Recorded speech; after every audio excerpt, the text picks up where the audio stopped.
دلته د ننګرهار دیني عالمان سره راټول شوي دي. دوی په وسلوالو مخالفینو غږ کوي ترڅو د سولې له پروسې سره یوځای شي او نور دې د بېګناه افغانانو له وژنو لاس واخلي.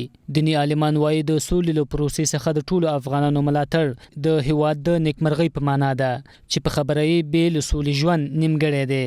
یو شمېر دیني عالمان بیا وایي د سولې له پروسې څخه باید ټولو افغانان ملاتړ وکړي. دوی په هیواد کې روانه جګړه د نورو په لمسون وګڼله چې غواړي له دې لارې په هیواد کې بېګناه خلک ووژني.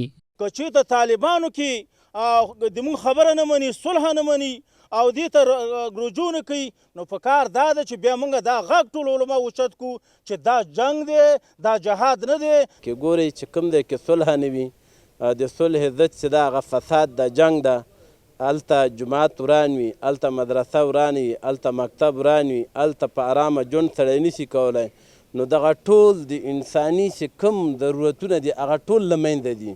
د ننګرهار د ارشاد او حج اوقافو رئیس عبدالظاهر حقانی د سولې په برخه کې د دیني علماو رول مهم وګڼه او هم له افغان حکومت وغوښتل چې د سولې خبرې اترې دې ګړندۍ کړي.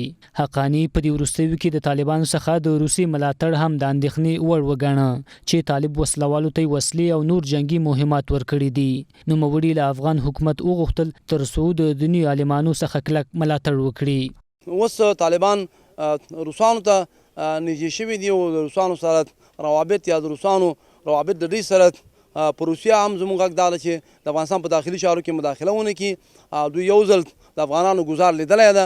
افغانان همیشه د هغه دشمن بیروني دشمن کې بیا مقابل کې بیا یو شوي دي او دغه طالبان باندې مو غږ دا ده چې دا به د خپل پلارانو نیکونو او زمونږ ستاسې د شهداو د وینو سره خیانت وي، د الله د دین سره به خیانت وي چې دوی د روسانو ته نږدې کېږي او د روسانو نه کومک اخلي او بیا خپل وطن پرې خرابوي او بربادوي. افغان ولسمشر محمد اشرف غني هم له دې وړاندې د دولت له مخالفینو غوښتي وو څو د سولې له پروسې سره یوځای شي او نور دې د پردیو په لمسون جګړه پای ته ورسوي.